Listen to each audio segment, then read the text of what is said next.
Vamos a retomar entonces el tema del manejo de la hipertensión arterial y hoy me voy a abocar a la definición y al manejo de lo que es la crisis hipertensiva.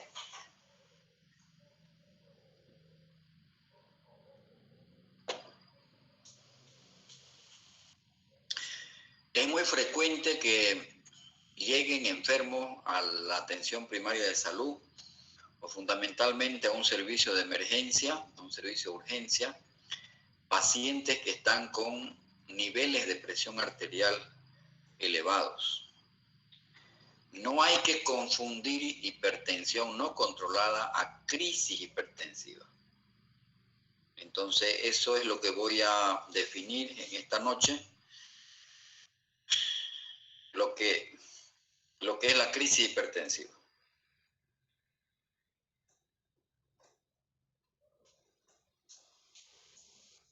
Son muchos los cuadros clínicos que puede presentar un enfermo cuando se le sube de golpe la presión arterial.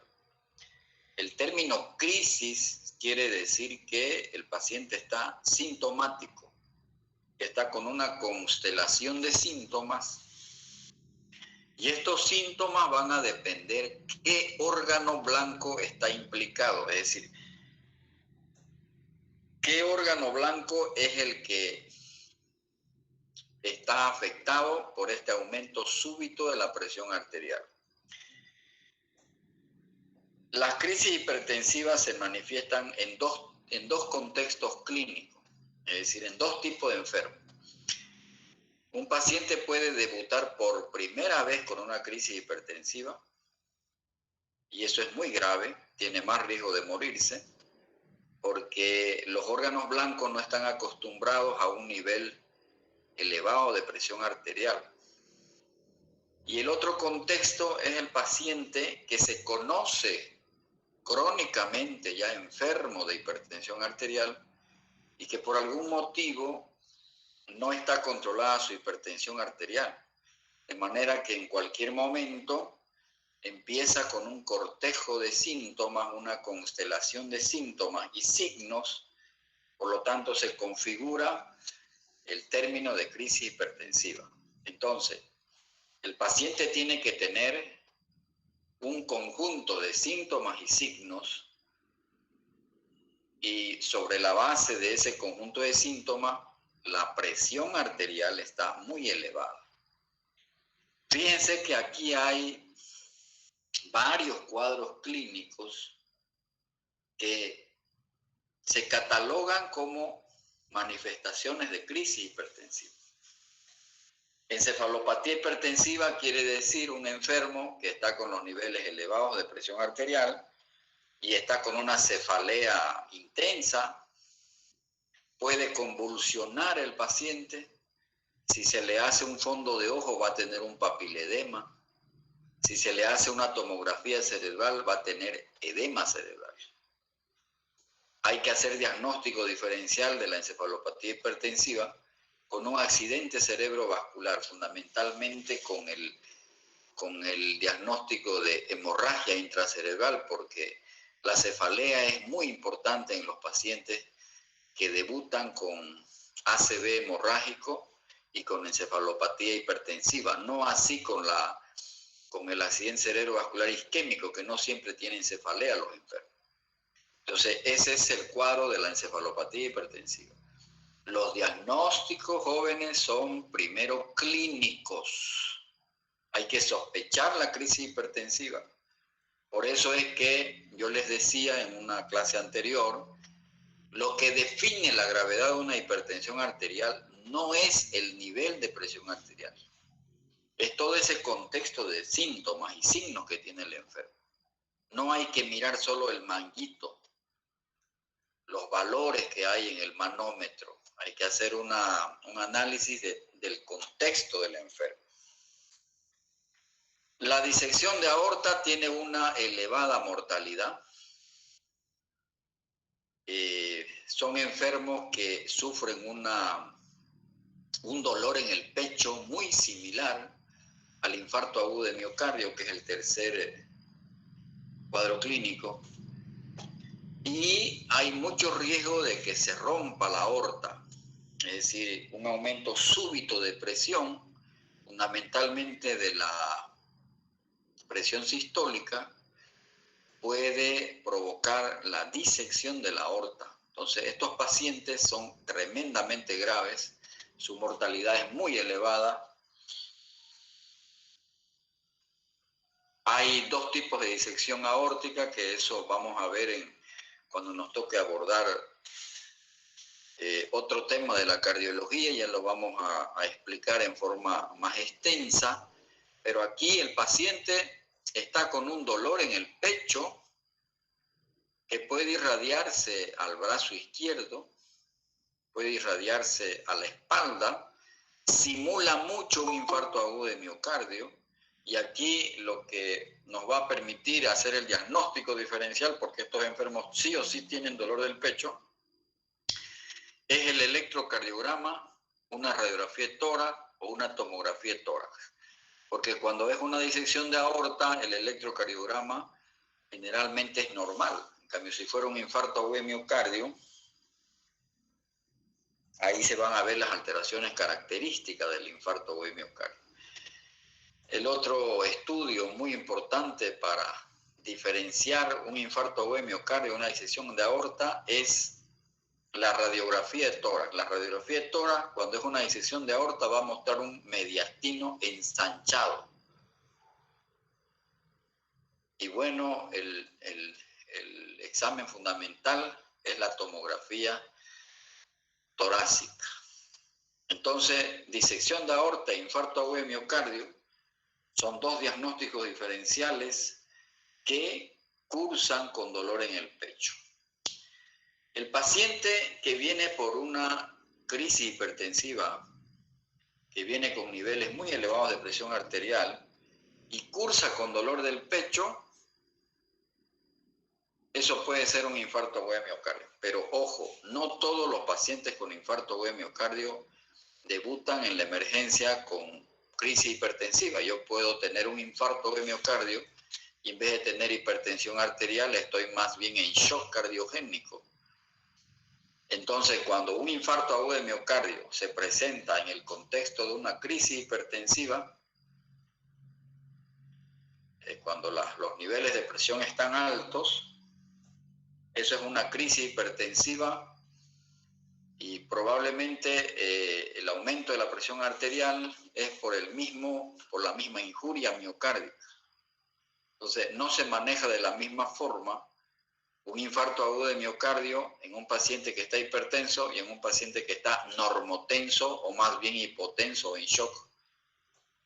Por lo tanto, importante lo que le quiero decir, esos enfermos que llegan a la emergencia con una crisis hipertensiva, hay que investigar si no es un infarto agudo de miocardio.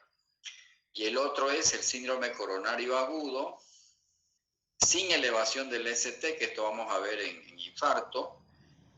Esto se llama angina inestable. Es un síndrome coronario agudo, al igual que el infarto de miocardio. Entonces, estos enfermos están hipertensos y con un diagnóstico de lo que la gente le llama preinfarto, pero para nosotros es una angina inestable.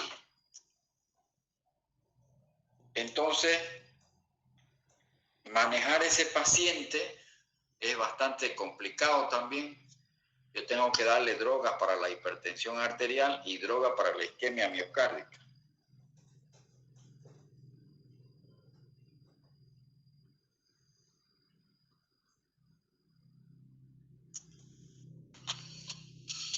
El edema agudo de pulmón es una emergencia médica. Todas estas son emergencias médicas. El edema agudo de pulmón es una emergencia médica en el que el paciente está con un cuadro súbito de disnea, con una ansiedad importante de aire y está con la presión alta. Entonces es un cuadro muy agudo, peligroso, puede matarlo al enfermo. Los alvéolos están llenos de agua, el paciente puede debutar con este cuadro generalmente en las noches, se levanta con falta de aire, con desasosiego, está muy agitado, puede estar taquicárdico y se le toma la presión arterial, está muy alta la presión arterial. Entonces, un edema agudo pulmonar en el contexto de una crisis hipertensiva. La preeclampsia y el síndrome HELP también son formas, eso ustedes van a ver cuando lleven ginecología, obstetricia, van a ver que ahí enferma. La preeclampsia tiene una triada: hipertensión arterial, proteinuria y edema de miembros inferiores. Cada una de estas letras indica un daño hay enzimas que se elevan, el síndrome HELP, que lo vamos a ver después. Entonces, la preeclampsia también es considerada como un cuadro muy agudo, muy grave. Cuando a esa triada se agrega la convulsión, ya se llama eclampsia. Y es una indicación de cesárea de emergencia, ¿no es verdad? Entonces, es una paciente que está embarazada más allá de las 20 semanas de gestación, que hace hipertensión arterial, cuando se le saca un examen de orina y proteinuria y está con edema de miembros inferiores. Entonces, este cuadro lo ve mucho el ginecólogo y aquí se utilizan drogas especiales para la preeclampsia. La falla renal aguda también, que es un paciente que está con una crisis hipertensiva, está muy hipertenso y a consecuencia de esos niveles de presión empieza a subírsele la creatinina y la urea, y este paciente, si no se controla rápidamente y si no hay el tratamiento de una diálisis de urgencia, puede fallecer el paciente. Entonces, son cuadros muy agudos, son verdaderas emergencias médicas, que cuando el paciente llega a la guardia y usted le toma la presión arterial y está alta, tiene que definir si es una crisis hipertensiva, tiene que saber qué órgano blanco está aquí implicado. No me voy a referir a esta otra porque es muy rara. Entonces, vamos definiendo. En términos generales, los pacientes con urgencia hipertensiva deberán reducir su cifra de tensión arterial en un lapso de 24 a 48 horas. Urgencia hipertensiva es cuando no hay daño de órgano blanco. Y yo puedo, la meta es ir bajándole de a poco la presión arterial. Tengo yo hasta 2 días para bajarle la presión arterial. No siempre es necesario internar al paciente. En cambio, la emergencia hipertensiva es aquel paciente que tiene daño de un órgano blanco. Prácticamente todos estos cuadros son emergencias hipertensivas, porque aquí hay daño del cerebro, hay daño de la aorta, hay daño del músculo miocardio, del músculo cardíaco, aquí hay daño pulmonar, ¿verdad? Entonces son verdaderas emergencias porque hay daño de órgano blanco. Entonces, cuando uno está frente a un enfermo que se le sube de golpe la presión, tiene que discriminar si es una urgencia hipertensiva o una emergencia hipertensiva. ¿Cuál es la finalidad? ¿Cuál es el objetivo? Se manejan de diferentes formas. La emergencia hipertensiva sí o sí debe internarse el enfermo. Se usan drogas endovenosas, aquí se usan drogas orales nomás para bajar la presión arterial. Este enfermo puede fallecer, este enfermo no tiene mucho riesgo. Entonces, esa es la finalidad de valorar, de discriminar si es una urgencia o es una emergencia. Entonces, desde el año 93 se clasifican las crisis hipertensivas en 2 formas clínicas, ¿no es verdad? Urgencia hipertensiva, emergencia hipertensiva, que ya hemos dicho que la emergencia es cuando hay daño de órgano blanco. ¿Qué valores son los que definen la crisis hipertensiva? Hay en la literatura, no hay mucho consenso, pero de todas maneras, lo que define una crisis hipertensiva es que hay un conjunto de síntomas y signos. Pero el requisito es que esa presión arterial sistólica esté más de 180, algunos libros dicen, y más de 110. Aquí esta definición dice más de 179 de sistólica y más de 109 de diastólica.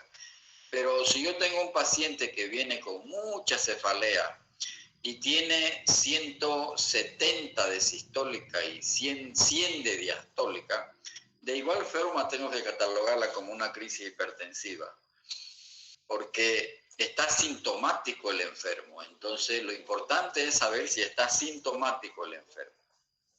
¿Cómo se manejan las urgencias hipertensivas? ¿Cuáles son las drogas de elección?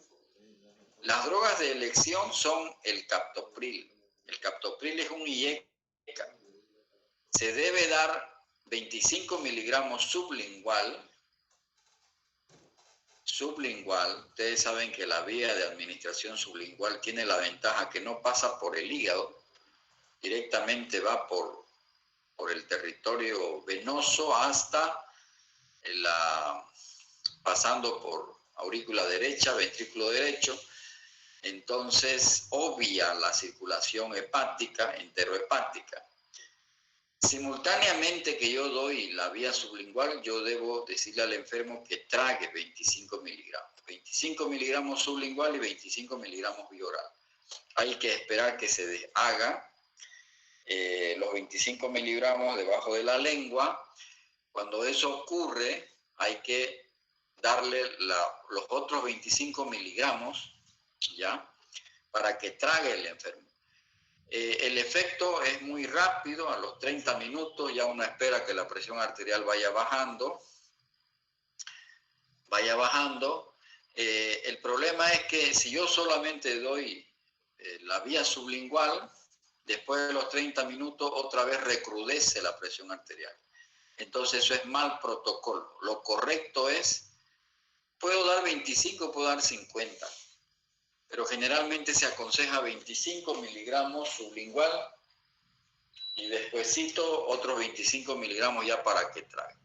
¿Cuántos días debo mantener este tratamiento? Después de que doy la dosis sublingual, yo puedo mandarlo a casa al enfermo. Tengo que darle unos 2 o 3 días captopril. ¿Cuánto es la dosis máxima de captopril al día?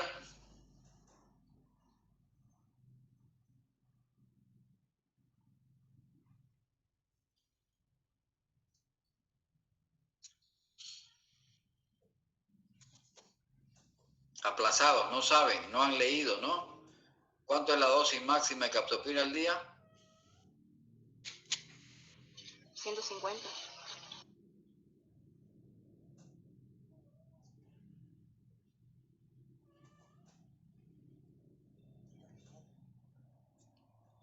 $12.5 a 100 miligramos diario.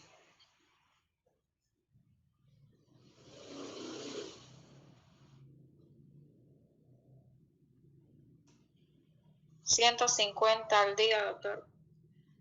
150 miligramos cada 8 horas al día. ¿Cómo cada 8 horas al día? A ver, ponete de acuerdo. Dosis diaria. O sea, jóvenes, ya les he dicho, de cada grupo de drogas tienen que aprender 2 drogas, de cada grupo farmacológico. El captopril es un inhibidor de la enzima convertidora de angiotensina. Es el más antiguo, se empezó a utilizar en el año 1985. Sigue siendo una droga útil para las crisis, para las urgencias hipertensivas, porque actúa rápido. ¿Con qué periodicidad se utiliza el captopril?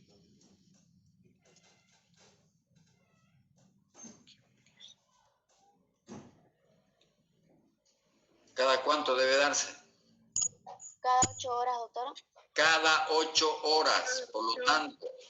Por lo tanto, cuando van esos enfermos a una posta sanitaria, le ponen el captopril 25 miligramos y lo mandan a su casa y le dicen, y al rato le toman la presión y está bien la presión y lo mandan a su casa y no le siguen dando captopril, mala terapéutica es eso, porque va a pasar el efecto de la dosis sublingual, va a pasar el efecto y otra vez se va a subir la presión del enfermo. Entonces tienen que mandarlo al paciente a su casa y volverlo a ver en 2 días por lo menos o 3 días, porque se aconseja que tome unos 2 o 3 días ese medicamento Y si está tomando otro medicamento para la presión arterial, ese no lo debe suspender.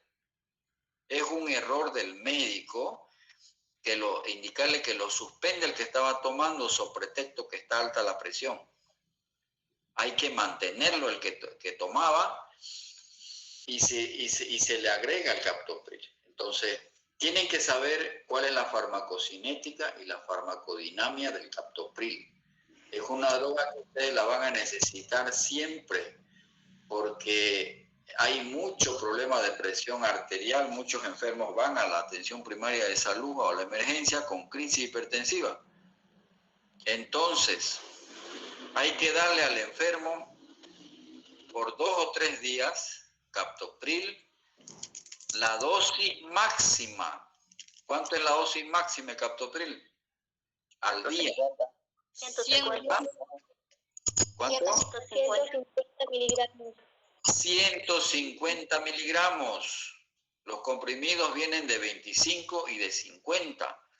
Si el paciente solo consiguió de 25, hay que darle 2 comprimidos cada 8 horas.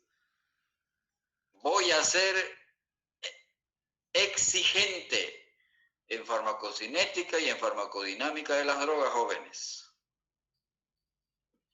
Estudiante que no sepa manejar las drogas, 2 drogas de cada grupo farmacológico, no sé qué irá a pasar. Así que, por eso, medicina interna es una asignatura en la que ya usted tiene que saber manejar los casos.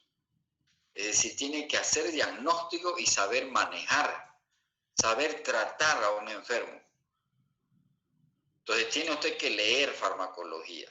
¿Ya? Entonces, por 2 o 3 días, se le da el captopril, la dosis máxima, 150 miligramos, y tiene que ser cada 8 horas, porque la vida media del captopril hemos dicho que es corta.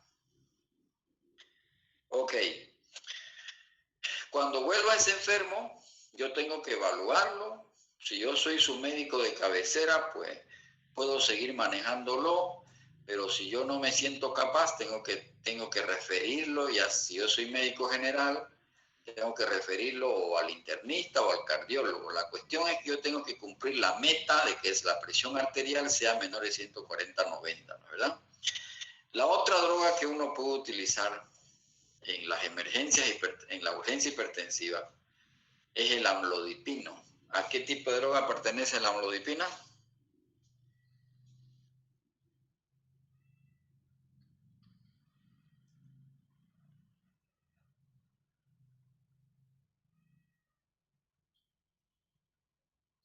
Bloqueadores del canal de calcio.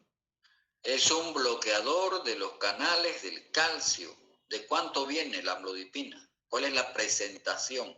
En farmacología, jóvenes, ustedes tienen que saber cómo viene el producto, por dónde se administra, cuál es su presentación comercial, ¿verdad? Cómo viene, cómo actúa, cuál es su farmacocinética, cuánto es la vida media de la droga, cada cuánto debo dar y cuál es la dosis inicial o la dosis completa, la dosis máxima de la droga. Yo les pasé a su compañero unas 2 hojas que ahí están todos los antihipertensivos, están con la dosis máxima, si no me equivoco, y las dosis iniciales para que lean, jóvenes. Y le he pasado unas guías clínicas, ya, unas guías clínicas que son del Ministerio de Salud, las que se manejan, están ahí todos los cuadros clínicos en cardiología. También le he pasado unos apuntes, de Chagas, que es un tema que vamos a ver posteriormente. Por favor, lean. ¿Cómo viene la amlodipina? En comprimido de 5 y 10 miligramos. En comprimido de 5 y de 10 miligramos. ¿Cuánto es la vida media de la amlodipina?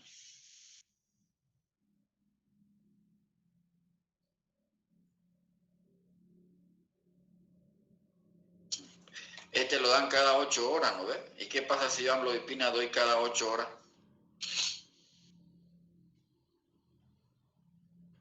No se da pues cada 8 horas. La amlodipina tiene acción larga. Se debe dar una vez al día porque su vida media es larga. Entonces, se sabe que la amlodipina, fíjense, actúa rápidamente también, 1 a 2 horas. El inicio es, el captopril es 15 a 30 minutos. A los 30 minutos yo le tomo la presión arterial, ya empieza a bajar la presión arterial. No hay que desesperarse. La amlodipina tengo que esperar más tiempo, porque tiene una farmacocinética diferente. Eso es lo que hace la diferencia a las drogas, su farmacocinética y su farmacodinámica. ¿No ve? Entonces esta droga yo la debo dar una vez al día. Y la dosis máxima de la amlodipina es 10 miligramos al día.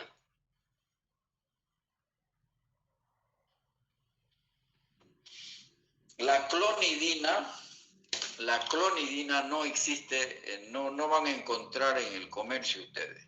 Así que estas dos drogas son las que ustedes deben tener en mente para manejar las urgencias hipertensivas. Entonces tienen que leer la amlodipina. El otro calcioantagonista es muy frecuente y es muy bueno para utilizarlo es la nifedipina. La nifedipina de acción retardada es la que debe utilizarse. Viene de 10 y de 20 miligramos, de 10 y de 20 miligramos. Son comprimidos de acción retardada. Esa nifedipina debe darse cada 12 horas. Cada 12 horas debe darse la nifedipina. Es una droga muy buena y muy eficaz. Entonces, para las urgencias hipertensivas, ustedes tendrían 3 recursos terapéuticos. El captopril, la amlodipina y la nifedipina, que viene de 10 y de 20 miligramos. La dosis máxima de nifedipina es 40 miligramos al día, o sea, 20 cada 12 horas. La nifedipina posteriormente la vamos a ver otra vez porque es la droga de elección en las preeclampsias y en las eclampsias.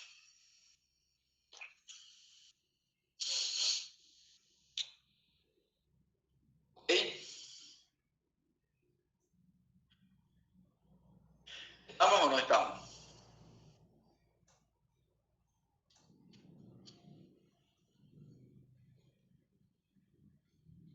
¿Estamos? Sí, doctor. Ok. Vamos entonces a pasar a lo que es, bueno, voy a continuar nomás con lo que está acá, ¿ya? Lo que está al final, la emergencia hipertensiva. Resulta que ustedes saben, cuando empecé el tema, dije, el 90-95% de los pacientes, en cuanto a la clasificación de la hipertensión arterial, son de tipo idiopático, ¿no? El médico no se conoce la causa de la hipertensión arterial. Y hay un 5 a 10% que son hipertensión de tipo secundaria, es decir, que el médico empieza a estudiarlo al enfermo y por ahí le encuentra alguna causa secundaria de hipertensión. Entonces, estas enfermedades que voy a empezar a citar pueden provocar hipertensión secundaria. El feocromocitoma es una enfermedad que genera hipertensión secundaria. ¿Cómo yo la voy a sospechar? Cuando hay elevación del ácido vanilmandélico en orina. Es un tumor que existe en las glándulas suprarrenales, en la médula suprarrenal, que produce mucha adrenalina. Por lo tanto, esa adrenalina es la causante de la hipertensión arterial. ¿Qué datos clínicos a mí me hacen sospechar que mi paciente tiene hipertensión secundaria? Cuando esa hipertensión aparece desde edad muy joven, por ejemplo, a partir de los 35 años, y generalmente los niveles de hipertensión son muy elevados. 170, 110, 180, 100, 190, 110. Muy altas son muy elevados son los niveles de presión arterial y empieza a aparecer en personas ya jóvenes. Cuando ocurre eso, yo debo de sospechar hipertensión secundaria. Hay muchas causas de hipertensión secundaria, por ejemplo, el feocromocitoma, ¿verdad? Y si yo sospecho el feocromocitoma, yo tengo que derivar a este enfermo a endocrinología. ¿Por qué es el endocrinólogo? Porque la glándula suprarrenal pertenece al campo de la endocrinología, entonces tengo que derivar al endocrinólogo. El síndrome de Cushing, descrito por este señor, por este doctor, también genera hipertensión secundaria. Estos enfermos tienen obesidad troncular, o sea, del abdomen, hay unas estrías violáceas y hay hirsutismo.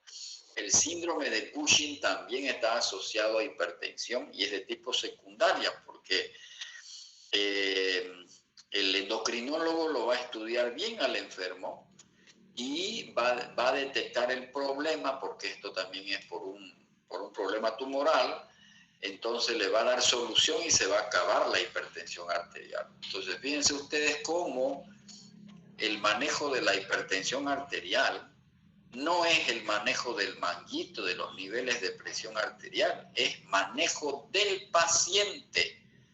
O sea, yo tengo que mirar todo el bosque, tengo que mirar todo el enfermo, no es nomás dedicarse al dato muerto del tensiómetro. ¿Se dan cuenta? Síndrome de Cushing. Resulta que también los pacientes renales crónicos, cursan con hipertensión arterial. Es lo típico de un paciente en insuficiencia renal crónica que esté hipertenso. Y ahí me viene un gran problema, porque no todas las drogas antihipertensivas se pueden utilizar en el paciente renal crónico, porque la mayoría de las drogas se eliminan por vía renal. Y si el paciente está en insuficiencia renal, yo no le puedo dar cualquier droga, porque si no lo voy a intoxicar con la droga, le voy a causar más daño, ¿verdad? Entonces, la insuficiencia renal crónica genera hipertensión arterial. ¿Qué drogas yo debo indicar en un paciente renal crónico? Alfa-metildopa, los beta-bloqueantes cardioselectivos, el carvedilol y la nifedipina. De manera que ustedes tienen que leer estas tres drogas, porque son casi las únicas y son las más frecuentes, las que se pueden utilizar en el paciente renal crónico: la alfa-metildopa, el carvedilol y la nifedipina. No se puede utilizar IECAS, ARAS y los diuréticos tiacídicos, y también los antagonistas de los receptores de mineralocorticoides. Estoy hablando de la espironolactona. Estas drogas están contraindicadas, no se deben utilizar, porque estas drogas tienen un metabolismo renal y el paciente está en insuficiencia renal. Entonces yo no puedo agregarle más daño al paciente. Por lo tanto, cuidado, ¿ah? El paciente con insuficiencia renal crónica solamente puede recibir estas tres drogas. Hay otra, pero no la utilizamos frecuentemente, que también se puede, ¿no? Pero las que más utilizamos en el paciente renal crónico es la nifedipina, el carvedilol y la alfa-metildopa. Estamos viendo formas especiales de hipertensión arterial o hipertensión arterial secundaria. Resulta que puede presentarse también hipertensión en el embarazo. Ya saben que estamos hablando de dos cuadros clínicos: la preeclampsia grave, que es la mujer embarazada más allá de las 20 semanas de gestación, que cursa con hipertensión arterial, proteinuria y edema. Esa presión arterial generalmente es más de 160/100. Cuando la paciente embarazada está con esa presión, se habla de preeclampsia grave, y puede pasar rápidamente a la eclampsia cuando se agrega la convulsión.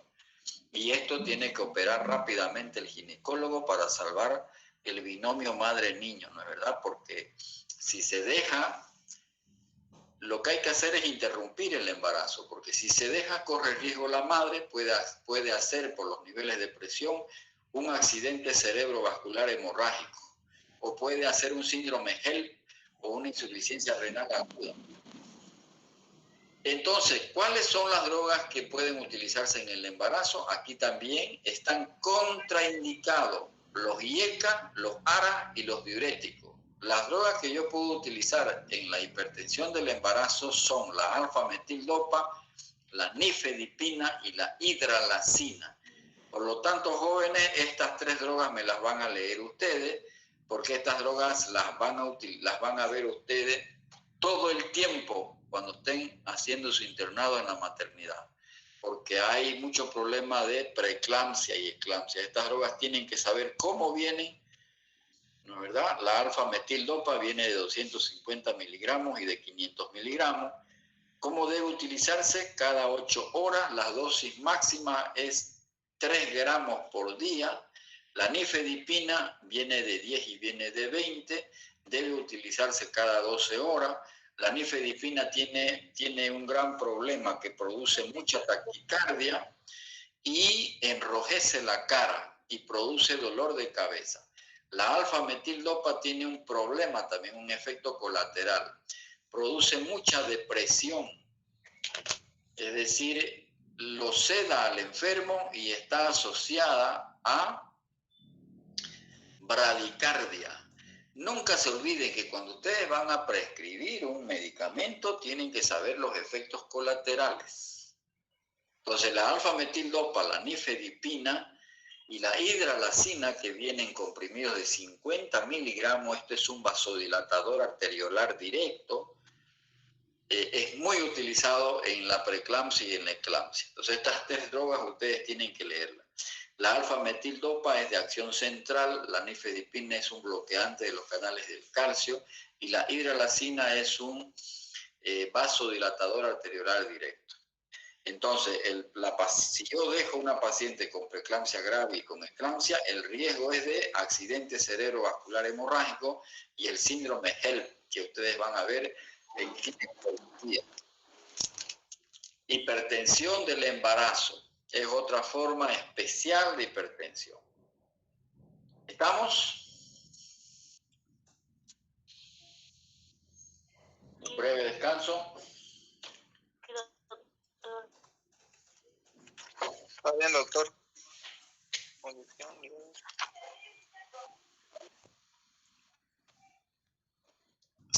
Si se están dando cuenta, no es nada fácil el manejo de la hipertensión arterial. No había sido nomás el manguito, ¿no es verdad? El nivel de presión arterial. Hay mucha tela que cortar, hay que analizar al enfermo en todo su contexto, hay que saber qué perfil tiene. Por lo tanto, el manejo de la hipertensión arterial es individualizado. Uno tiene que analizar la condición del enfermo, cuál es el perfil clínico que tiene el enfermo, cuál es la droga de elección para ese perfil clínico y cuál es la contraindicación. Si yo tengo un paciente hipertenso y además es diabético tipo 2, las drogas de elección son los inhibidores de la enzima convertidora de angiotensina y los antagonistas de los receptores de angiotensina 2. Si el paciente tiene problema de las coronarias, tiene una cardiopatía coronaria, ha hecho un infarto agudo de miocardio, las drogas de elección son los beta bloqueantes. Si el paciente fue hipertenso y ahora está en insuficiencia cardíaca, las drogas de elección son los inhibidores de la ECA, los diuréticos y los beta bloqueantes. Si el paciente tiene mucha taquicardia, es un paciente hipertenso y taquicárdico, fundamentalmente es un paciente joven, las drogas de elección son los beta bloqueantes.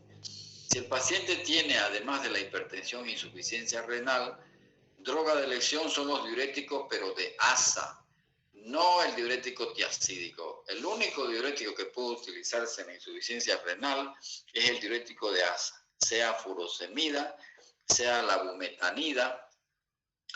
Entonces, tiene que ser un diurético de ASA.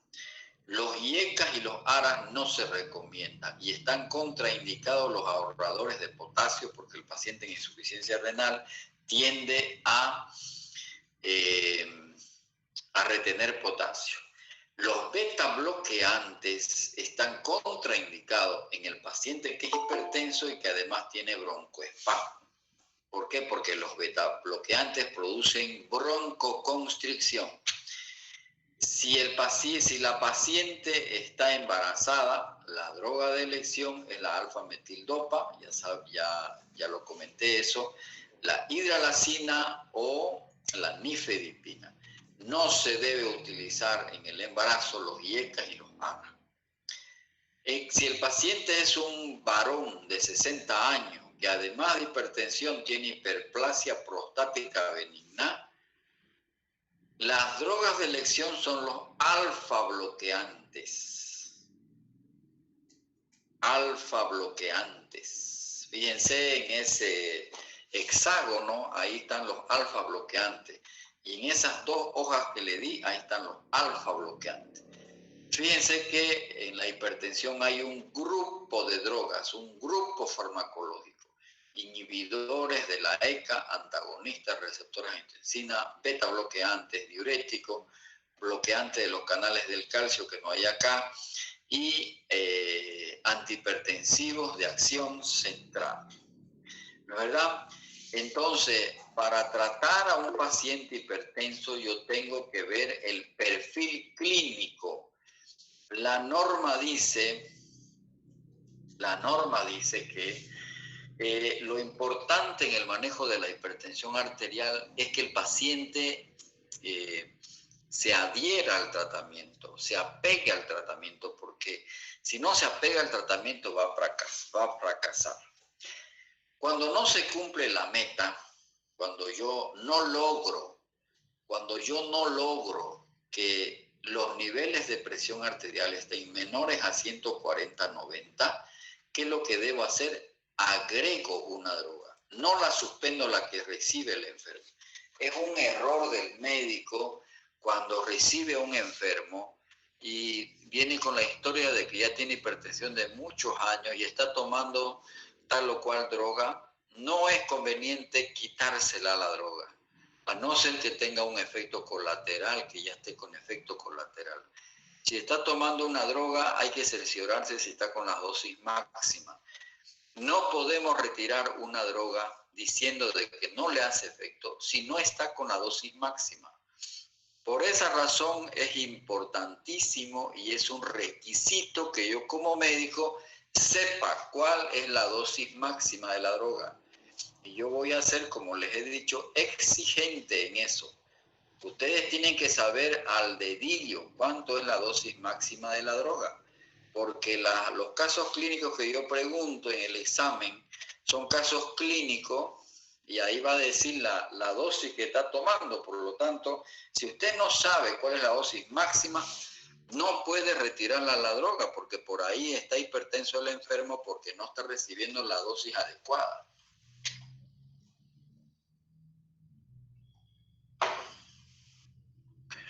Cambiar la droga cuando aparece un efecto colateral, cuando yo estoy seguro de que por ahí no es el perfil clínico que tiene el paciente con la droga que está recibiendo. Por ahí el médico le dio una droga y que no se adecua al perfil clínico. Por eso yo tengo que saber qué perfil clínico. El tratamiento tiene que ser individualizado. Es decir, de acuerdo a su perfil clínico. ¿Es diabético? ¿No es diabético? ¿Es joven? ¿Es añoso? ¿La verdad? ¿Está en insuficiencia renal? ¿Está embarazada?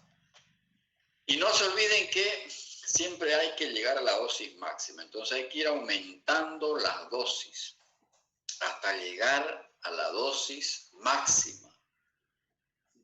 El objetivo es que el paciente esté con presiones arteriales menos de 140/90. Ese es el objetivo, la meta. Es como la hipertensión, es como la diabetes mellitus. Yo tengo que tener una meta. ¿Cuánto debe estar su glicemia del enfermo para decir que está controlado? ¿No es verdad? Entonces ese es el manejo que yo debo hacer. Advertencia. No hay que tener mucho cuidado con el uso de los IECAs y los ARAs en mujeres en edad fértil, porque estas mujeres en cualquier momento se embarazan, las que están sexualmente activas, y si está tomando un IECA y se embaraza, el IECA está contraindicado en el embarazo. Hay que tener mucho cuidado porque esta droga retarda el crecimiento del niño, produce retardo de crecimiento intrauterino y puede provocar mortinatos, o sea, puede haber muerte fetal.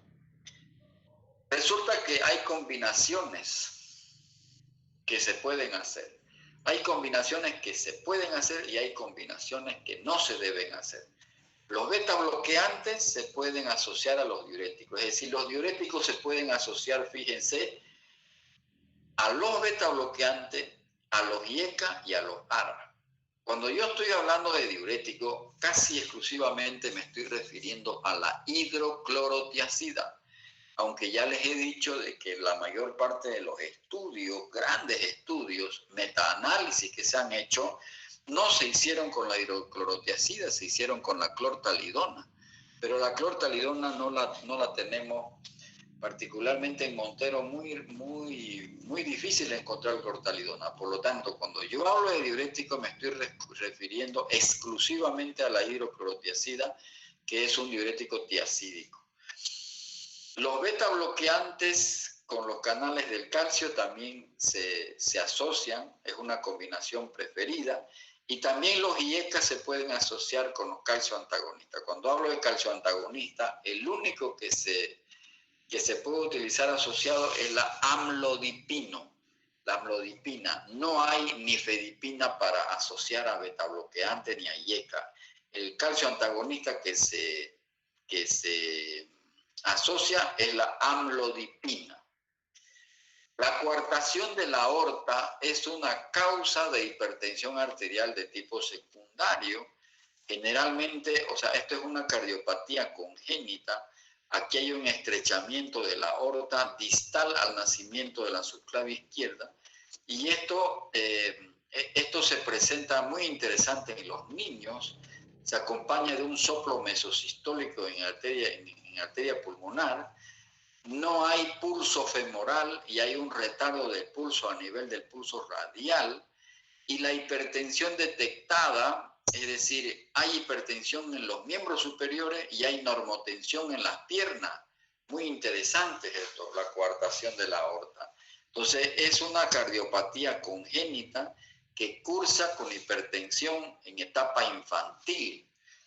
Les voy a pasar por WhatsApp los niveles de presión, hasta cuánto es normal la presión arterial en un niño, en un lactante, en un niño, en un infante, en un joven y en un adulto, para que ustedes tengan bien presente hasta cuánto hay que considerar hipertensión arterial, de acuerdo a la edad. Generalmente mayores de 18 años, hipertensión arterial es más de 140/90.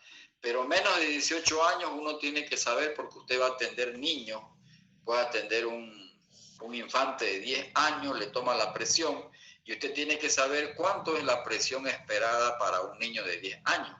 Entonces esa tabla se la voy a pasar.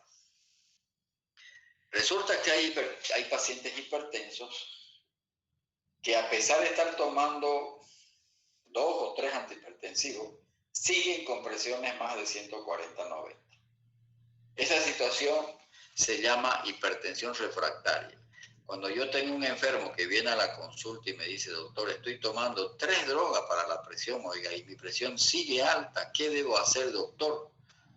Entonces, la definición de hipertensión arterial refractaria se define cuando el paciente persiste con niveles mayor o igual a 140/90, utilizando una asociación a dosis máxima. Tiene que estar cada uno de los antihipertensivos a dosis máxima. Esta es una cosa grave para el estudiante, porque si el estudiante no sabe cuánto es la dosis máxima de una droga antihipertensiva, se va a perder, no va a poder manejar. O sea, el paciente está tomando 3 antihipertensivos, incluyendo un diurético. O sea, tiene que estar con 3 drogas, pero una de esas 3 drogas tiene que ser un diurético. A eso se llama hipertensión refractaria. Entonces, en pacientes gerontes, es decir, aquellos mayores de 70 a 80 años, Con hipertensión sistólica aislada, ¿qué quiere decir eso? Solo tienen la sistólica más de 140, pero la diastólica está menos de 90. A eso se llama hipertensión sistólica aislada. Es típica la hipertensión sistólica aislada en los pacientes añosos. Es típica esa hipertensión. Y la hipertensión del anciano se maneja con drogas, con una o dos drogas. No se deben utilizar, generalmente no les hace efecto cualquier droga a los ancianos cuando tienen esta característica de hipertensión sistólica aislada. Las drogas de elección son la amlodipina y el diurético tiazídico. La nifedipina también le cae muy bien al paciente geronte, más de 80 años, que tiene presión alta. No se deben dar betabloqueantes, los IECA, los ARAs, no le caen bien a estos enfermos. Por lo tanto, las drogas de elección son la amlodipina, la nifedipina y la hidroclorotiazida. ¿Qué debo hacer yo con un paciente que viene y yo sospecho que es un hipertenso refractario, es decir, sigue hipertenso a pesar de tomar 3 antihipertensivos? Yo debo medir bien la presión arterial, porque muchas veces por una medición inadecuada de la presión arterial, no se confíen en los tensiómetros digitálicos. Puede que el paciente esté con una sobrecarga de volumen. Puede ser porque no esté cumpliendo el protocolo terapéutico que le indicó el médico. Puede ser que las dosis sean insuficientes. Es decir, yo tengo que saber cuál es la dosis máxima. Puede ser que las combinaciones sean inadecuadas. Hay que hacer combinaciones recomendadas por la literatura mundial, por la OMS. La OMS nos guía qué combinaciones son las adecuadas y eso es la que yo les he mostrado. Resulta que hay drogas que pueden subir la presión arterial, los anticonceptivos orales, la eritropoyetina, los descongestionantes nasales. Uno de los AINES más utilizados es el diclofenaco, que hace subir la presión arterial. La obesidad genera hipertensión arterial. El paciente que tiene obesidad tiene riesgo de tener esto que se llama el síndrome de apnea obstructiva del sueño. Son pacientes que roncan, que se duermen durante el día y está asociado a hipertensión arterial. Este cuadro clínico, esta enfermedad que se llama síndrome de apnea obstructiva del sueño. El consumo de alcohol hace subir la presión y también provoca hipertensión refractaria. Hay fármacos simpático-miméticos exógenos, nicotina, cafeína, las famosas drogas que suelen tomar las mujeres para bajar de peso, los supresores del apetito, pueden subir la presión arterial. Por lo tanto, yo tengo que saber qué drogas toma mi paciente. Entonces, en definitiva, la hipertensión arterial refractaria se genera porque hay una arquitectura antihipertensiva mal diseñada. Entonces, el médico tiene que rediseñar su arquitectura antihipertensiva. Es un mal diseño que yo he hecho para el manejo de la hipertensión arterial. No nos olvidemos que los corticoides que utilizan mucho las pacientes con artritis reumatoidea también generan hipertensión arterial. Los inmunosupresores que toman los pacientes con cáncer también generan hipertensión. Los inhibidores de la MAO lo utilizan mucho los psiquiatras, son un grupo de drogas para antidepresivos, fármacos de acción corta, es decir, la tendencia actual es que los antihipertensivos que debe usar el médico tienen que ser de acción larga, de acción prolongada, porque cuando el médico le prescribe un antihipertensivo cada 8 horas, él lo va a cumplir unos días y después no va a tomar la medicación. Idealmente es dar drogas de acción prolongada, una sola droga y de acción prolongada. Eso es lo ideal, pero no siempre se puede conseguir con una sola droga. Hemos dicho de que, de acuerdo al nivel de presión arterial, hay que utilizar 2 o 3 drogas. La infrautilización de diuréticos también es una causa de hipertensión refractaria. Los diuréticos siguen siendo drogas de primera línea para el manejo de la hipertensión arterial. Cuando usted tenga duda de utilizar un antihipertensivo y no sepa utilizarlo o no haya disponibilidad, recurra a un diurético. Y el diurético de elección para el manejo de la hipertensión a largo plazo es la hidroclorotiazida. ¿Qué actitud tomar frente a una sospecha de hipertensión refractaria? ¿Qué voy a hacer yo con ese paciente? Primero tengo que confirmar el nivel de presión en tomas repetidas. Debo realmente saber si está alta la presión del enfermo. Hay que descartar hipertensión de bata blanca. Ya hemos dicho que esta es una situación que se presenta en el enfermo que va al hospital o va al consultorio médico. Llega al hospital y se le sube la presión por estrés, por nervios, igual que cuando llega al consultorio. Hay que descartar que sea esto. Siempre que el paciente esté muy hipertenso, a pesar de tomar drogas antihipertensivas, hay que buscar una causa secundaria, porque la causa secundaria puede ser la causa de la hipertensión refractaria. Yo lo estoy etiquetando al enfermo como un refractario al tratamiento, pero resulta que es un feocromocitoma que tiene el enfermo. ¿No es verdad? Entonces tengo que saber si no es una hipertensión secundaria. Y revisar exhaustivamente la medicación. Es decir, hay que analizar bien las drogas que está tomando el enfermo, porque por ahí las drogas son insuficientes, las combinaciones son inadecuadas. El enfoque entonces de la hipertensión secundaria debe ser fisiopatológico. Yo que tengo que conocer la fisiopatología, el por qué está hipertenso. Hay que considerar siempre la sobrecarga oculta de volumen. Puede ser que el paciente esté sobrecargado de agua. Y hay que considerar un antialdosterónico. Hay mucho problema de SAOS. Como la obesidad afecta al 30% de la población, y muchos de estos obesos tienen SAOS, es decir, están hipertensos, y esa hipertensión es causada por este contexto clínico. Una de las drogas de elección es la espironolactona y los IECAS o los ARA, son las drogas de elección para el SAO.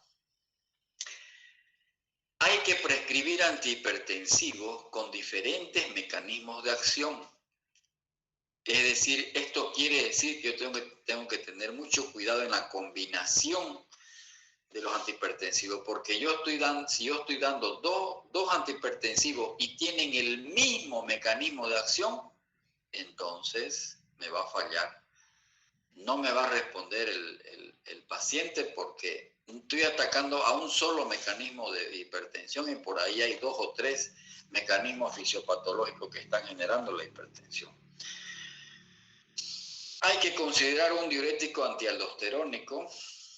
Es fundamental por los efectos deletérios de la aldosterona. Ustedes saben que la aldosterona a largo plazo produce un remodelado arterial y cardíaco, aumenta la síntesis del colágeno y fibrina, y por eso es que se produce una disfunción endotelial a largo plazo. El diurético antialdosterónico es la espironolactona, que es muy útil. Hay que tener en cuenta que los calcioantagonistas no son dañinos al asociarse con AINE. Hay que optimizar el control antihipertensivo en el hipertenso refractario. Es fundamental ya que el pronóstico es malo. Obviamente, cuando yo tengo un paciente con hipertensión refractaria, es muy complicado, puede complicarse y morirse el enfermo. Y voy a terminar con este mensaje que decía Claudio Bernard: no hay enfermedades, lo que hay son enfermos. No hay hipertensión arterial, jóvenes, hay pacientes hipertensos.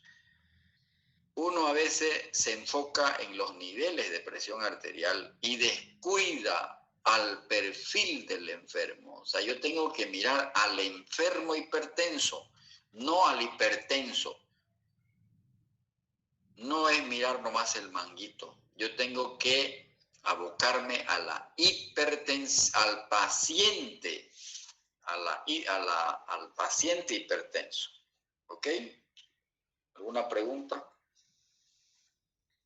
3 clases he tenido que 3 clases para abordar un solo tema, que es la hipertensión arterial. Y seguro que tienen muchas lagunas, muchas dudas, por lo tanto yo les aconsejo que revisen el libro de Harrison, está ahí hipertensión arterial. Pueden revisar también mismo en semiología, hay que revisar hipertensión arterial. Lean mucho farmacología, dos drogas de cada grupo farmacológico tienen que saber. Por lo tanto, no es tan fácil el manejo de la hipertensión arterial. ¿Alguna pregunta?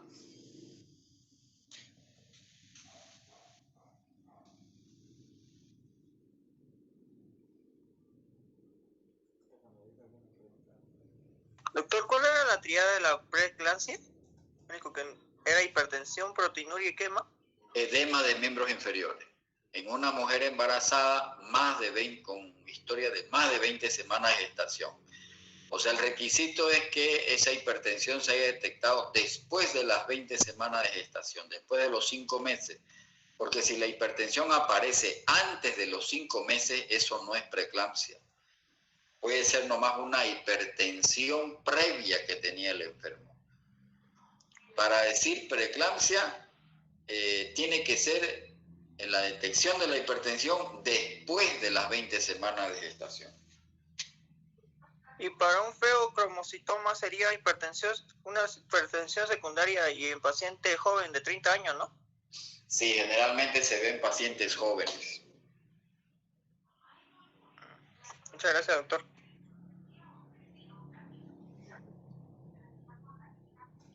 Doctor, cuando hablaba de la crisis hipertensiva, dijo que se basaba en 2 contextos clínicos. Esa parte no la entendí bien.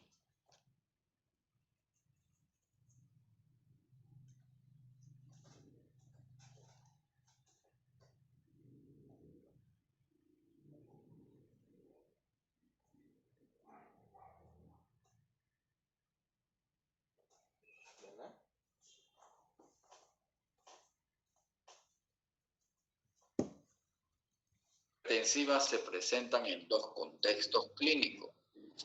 Puede ser que el paciente por primera vez se presente su presión alta en una crisis, o sea, no sabía porque no tenía síntomas, nunca se tomó, y de prepo llega a la emergencia con un dolor intenso de cabeza, se le toma la presión arterial. Él no se conocía hipertenso, no sabía porque no se había tomado. Hemos dicho que la hipertensión arterial en etapas iniciales es asintomática. Entonces ese paciente llega a la emergencia y está con 170, 110. Ese es un contexto. El otro contexto es un paciente que se conoce hipertenso, ya sabe que tiene hipertensión arterial, pero se le sube de golpe porque a lo mejor no la toma la tableta, dosis insuficiente o cualquier otro motivo. ¿Entendido? Son los 2 contextos. Gracias. Si es boliviana la consulta. Explicar una disección de aorta de un infarto de miocardio, ¿sería la tomografía torácica o la radiografía de tórax? La disección de aorta se sospecha clínicamente, es un cuadro similar a un infarto agudo miocárdico porque el paciente viene con dolor del pecho. Nos ayuda el electrocardiograma porque habitualmente en la disección de aorta no hay los signos de infarto. Y el examen que también nos hace sospechar es la radiografía de tórax, porque tiene un ensanchamiento del mediastino en la radiografía de tórax, que vamos a ver cuando veamos radiografía de tórax, y en la tomografía ahí se detecta así. Gracias, doctor. Que puedan verlo, mi canal de YouTube, y ahí ustedes van a ver el video de cardiopatía chagásica. Entonces, en esta semana, revisen, consoliden bien, fijen sus conocimientos, lean farmacología de las drogas antihipertensivas, porque prácticamente es un tema avanzado ya. No quiere decir que en cualquier momento que alguna duda tenga, o sea, quien no lee no tiene dudas, jóvenes. Por eso es que de las clases solo 2 o 3 preguntan, porque yo estoy asumiendo que solo 2 o 3 o 5 leen, el resto no lee. Entonces, quien no lee no tiene duda, quien lee tiene duda. Entonces, los que leen me van a preguntar, los que no leen no me van a preguntar. Clarita es la figura, clarito cabe el pato. Entonces, así es la cosa. Entonces, en esta semana, yo mañana les voy a pasar el link, o ahora, de mi canal de YouTube, y ustedes van a ver el siguiente tema de cardiología, que es cardiopatía chagásica. ¿Y qué vamos a hacer? El próximo miércoles va a ser una clase interactiva sobre cardiopatía chagásica. Y si quieren, y si tienen algunas dudas, los que leen de hipertensión arterial, la podemos analizar. ¿Está claro? Sí, doctor.